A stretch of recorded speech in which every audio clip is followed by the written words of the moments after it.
بسم اللہ الرحمن الرحیم ان عبد اللہ بن مسعود رضی اللہ تعالی عنہ ان رسول اللہ صلی اللہ علیہ وسلم قال كنت نهيتكم عن زيارة القبور فزوروها فإنها تزهد في الدنيا وتذكر الآخرة رواہ ابن ماجہ۔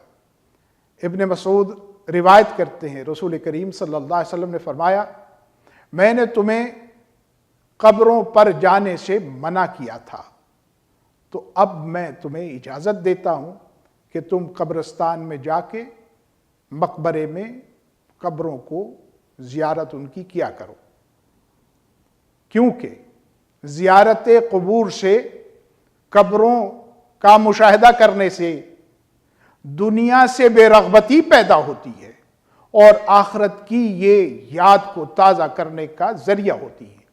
ابتدائی اسلام میں رسول کریم صلی اللہ علیہ وسلم نے قبروں پر جانے سے صحابہ کو منع کیا، اور پھر جب عقیدے کی پختگی ہو گئی تو آپ نے اس پختگی کے آنے کے ساتھ ہی صحابہ کو قبرستان جانے کی اجازت دی۔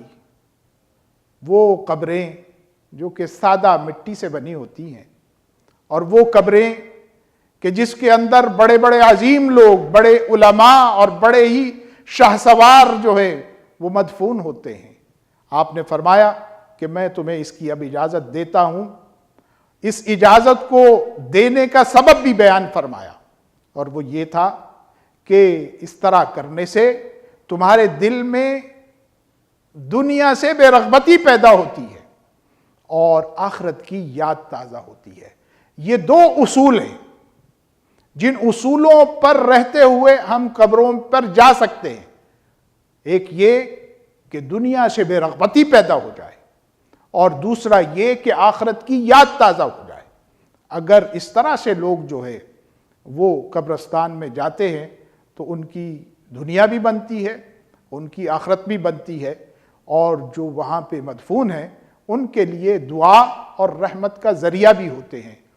یہ بات نبی کریم صلی اللہ علیہ وسلم نے بتائی ہے، اور ہمیں بھی اسی مناسبت سے اور اسی مقاصد کو سامنے رکھتے ہوئے قبرستانوں میں جانا چاہیے، تاکہ ہمیں دنیا کی بے رغبتی ہمارے دلوں میں آئے اور آخرت کے لیے ہمیں جو ہے وہ آگے بڑھنے کا جذبہ مل جائے۔ یہ بات عمل کا تقاضا کرتی ہے۔ اللہ تعالی ہمیں عمل سے نواز دے، آمین۔ وصلی اللہ علیہ نبینا محمد وصحبہ۔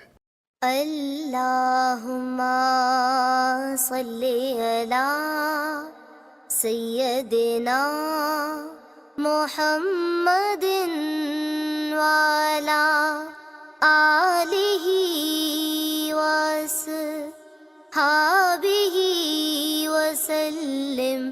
اللہم صلی علی سیدنا محمد وعلی آلہ وصحبہ